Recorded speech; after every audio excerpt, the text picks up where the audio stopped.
A CPMI dos atos do 8 de janeiro começa a ouvir hoje os primeiros depoimentos. O ex-diretor-geral da Polícia Rodoviária Federal, Silvinei Vasquez, é aguardado no Congresso Nacional. Repórter Bruno Pinheiro.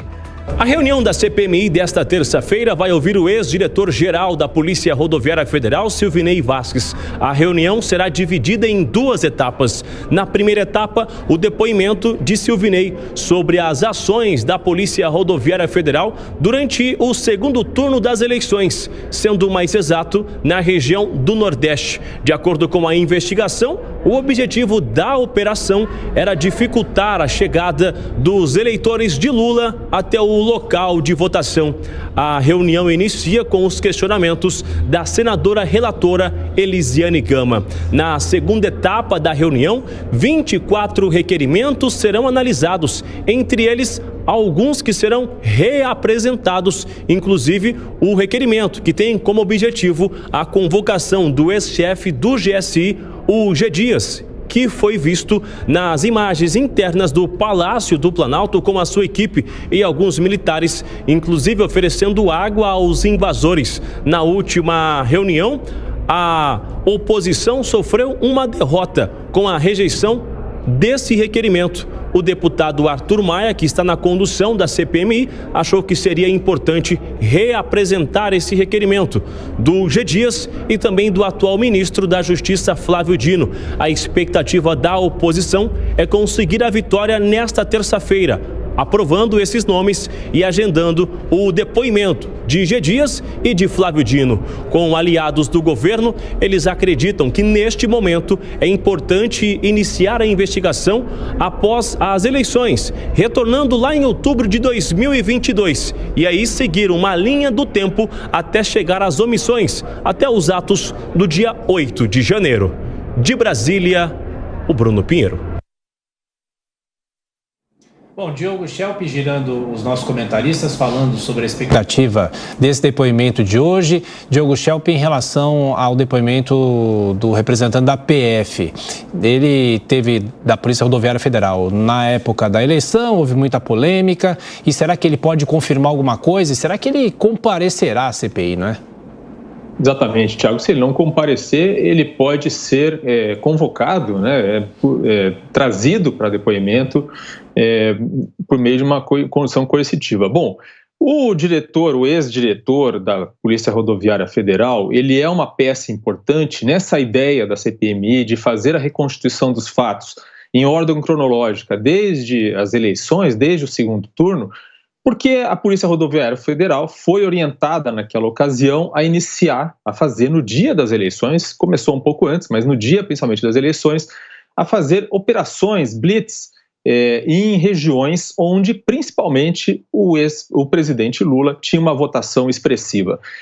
O Nordeste, que é uma região onde ele teve uma votação muito mais expressiva, por exemplo, no primeiro turno, no Nordeste ocorreram 50% dessas operações especiais da Polícia Rodoviária Federal, buscando ali problemas nos veículos, enfim, qualquer desculpa justificativa para atrasar e dificultar o movimento das pessoas. Já na região sul, onde a maioria dos eleitores votou em Bolsonaro, apenas 8% dessas operações da Polícia Rodoviária Federal aconteceram. E é interessante porque dias antes, o ministro da Justiça, o então ministro da Justiça, Anderson Torres, havia solicitado à sua diretora de inteligência 2 relatórios de inteligência. Um deles sobre justamente o mapa eleitoral, de onde havia sido mais votado o Lula, onde havia sido o Bolsonaro, e também um outro relatório sobre os efetivos da Polícia Rodoviária Federal nas regiões do país. Ou seja, cruzando os 2 relatórios, havia aí a suspeita de que essa era justamente a intenção de fazer operações onde os eleitores de Lula fossem mais frequentes, mais presentes. Então é importantíssimo esse relatório, esse depoimento do ex-diretor-geral da Polícia Rodoviária Federal. Lembrando que Anderson Torres depois, né, naquela operação na casa dele, encontrou-se aquela minuta que previa uma interferência do Estado, do governo, no TSE, justamente para empastelar o resultado das eleições. Pois é, Dávila, realmente a denúncia é bastante grave. Será que Silvinei pode ajudar hoje na CPMI a esclarecer o que houve exatamente? Olha, Ana, a CPMI chama-se 8 de janeiro. A gente tem que focar no que aconteceu no dia 8 de janeiro. Se começar a fazer esse retrocesso, a linha do tempo, antes da eleição, esse é um outro problema. É para ser tratado, sim, na justiça, na justiça eleitoral, é outro tema. Mas nós temos que focar no 8 de janeiro. A CPI deveria começar o trabalho para esclarecer o que ocorreu no dia 8 de janeiro.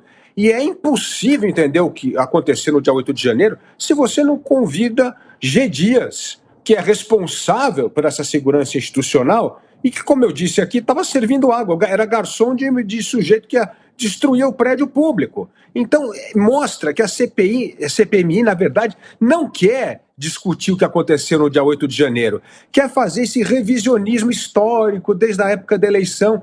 Isso é importante, mas não é o tema da CPI. Ou a CPMI foca no que é fundamental, no que ocorreu no dia 8 de janeiro, ou senão toda a CPMI, nós vamos começar onde? Em Adão e Eva, e começar a vir de trás para frente. Isso não faz o menor sentido. Isto é a politização de uma CPMI que tem obrigação de esclarecer à opinião pública o que ocorreu de fato no dia 8 de janeiro e quem são as pessoas envolvidas e responsáveis por deixar este ato de vandalismo ocorrer, no que foi, infelizmente, um episódio triste da nossa história.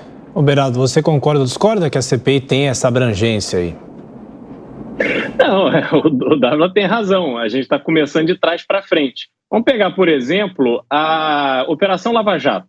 Como é que ela começa? Ela começa com uma troca de malas de dinheiro num posto de combustível. A partir daí até o nome, Lava Jato.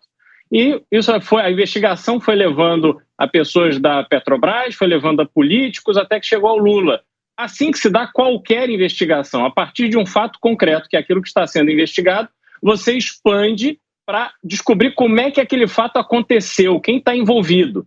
Pode ser que o 8 de janeiro tenha relação com a atuação da Polícia Rodoviária Federal? Bom, vamos dar o benefício da dúvida, pode ser que tenha. Mas só que a gente precisa chegar lá a partir de uma sequência investigativa que nos leve até lá. A gente não pode simplesmente ficar tentando adivinhar onde tudo aconteceu.